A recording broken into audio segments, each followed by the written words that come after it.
আমার পুলাই মরলে রুস্তম তোর বংশ আমি নির্বংশ করে ছাড়ুম। হারামজাদা, আমার পুলারে বশ করার মন্ত্র দিছস ঘরের বউরে দিয়া। বেজম্মার বাচ্চা, সুরুজদের থানায় পাঠাইছি, একবার জেলের ভাত খাইয়া দেখ। আমার পোলার পয়সায় 14 গোষ্ঠী খাইছস, আমি খবর রাখি না মনে করছস? মিয়া ভাই, ছোট বউরে ডাকেন, আরে আমি একখান কথা জিগামু। কি জিগাইবি? কি জিগাইবি হারামজাদা বেহায়া? আমার কথারে কি জিগাইবি? আগে তোরে কইছিলাম, তখন তো শোনস নাই। আমার একটা কথা শুনেন, এরা একটা বার ডাকেন। শান্ত শান্ত লালু, এইটা তুই কি কাম করলি লালু? কদম আমার কথাটা হন, একটা বারের লাগে ওরে ডাক, আমি ওরে একটা কথা জিগামো।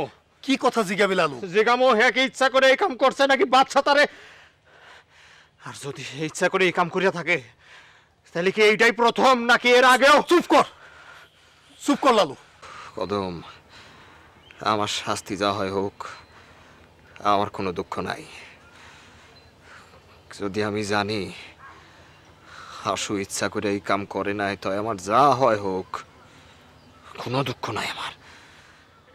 কিন্তু যদি আমি এইটা জানি এই কামে হাসুর মত আছিল, তাহলে অরো বাসন নাই রে কদম, অরো বাসন নাই।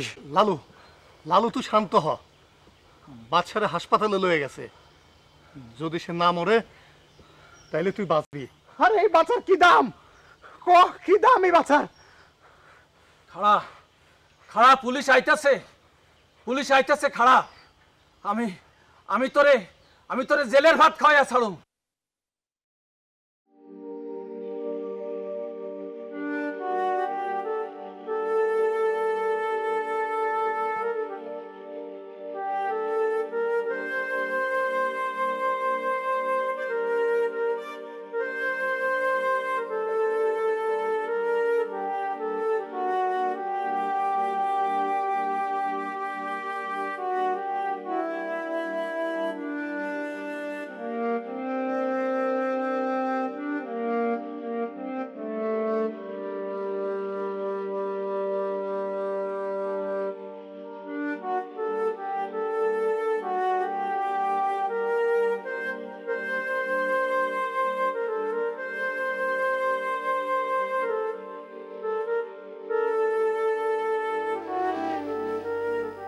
হাসু,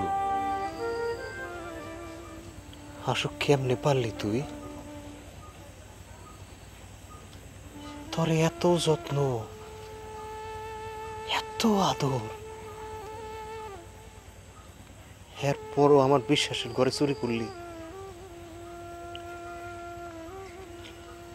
এই জীবনটা এখন আমি কেমনে পার করুম ক তুই?